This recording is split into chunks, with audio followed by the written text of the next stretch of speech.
Hello, my name is Michelle Landry and I work for Fredericksburg City Schools as a Family Service Coordinator for the Virginia Preschool Initiative program.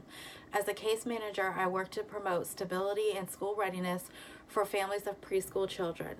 I have led several groups to promote parent engagement while focusing on financial stability. As part of the parent engagement mandate set by the state, I organized a group session to focus on financial literacy entitled Financial Fitness Group.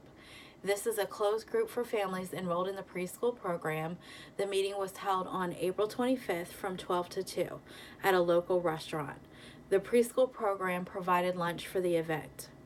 I reserved a conference room to protect the privacy of the clients and anticipated that there would be between 5 to 8 participants.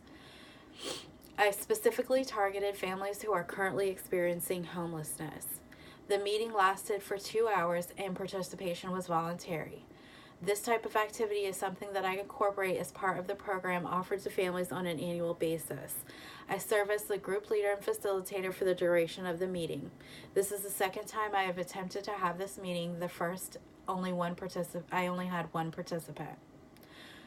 I started the meeting promptly at 12 o'clock with 2 group members. I opened the meeting with a conversation about confidentiality, explaining what was shared at the meeting is protected private information, but that I cannot guarantee it will not be repeated.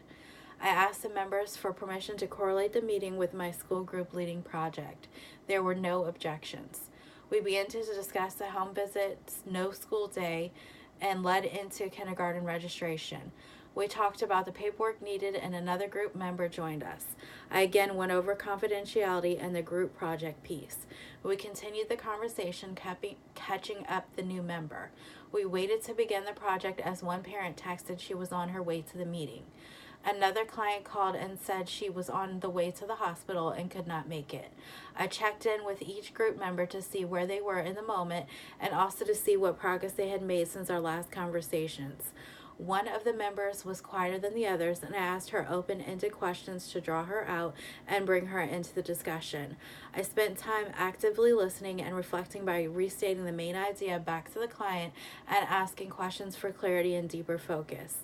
The 4th group member arrived, and I again discussed confidentiality and the group project. One of the group members had a small child with her, so I decided to break for lunch because we were almost an hour into the session at this point.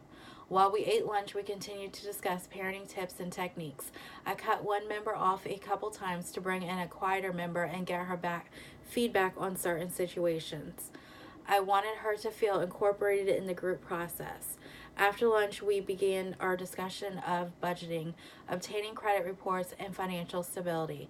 One of the group members took a leadership role and helped explain credit reporting guidelines to another participant. Each member was actively engaged in the conversation, interested in gathering information, and added to the discussion. During my self-assessment period, I reflected on the time I spent planning the meeting, inviting participants, and paying attention to details. I concluded that things do not always go as you expect when working with various populations. My goal of my program is to meet parents where they are. So if that means allowing them to bring a child or come late, then I make adjustments. I have committed to developing contingency plans for future group sessions, including activities for minimal participants. I only had 4 participants, a toddler came to the meeting, and 2 clients were late. I chose to adapt to these changes by not including the icebreaker activity. As the clients arrived, they seemed comfortable with joining the open discussion format. I feel that one of the things I would like to improve is encouraging inviting parents to attend. It is difficult to have these programs when clients show little to no interest. I am open to discussing with colleagues some of their techniques to improve parent engagement and participation.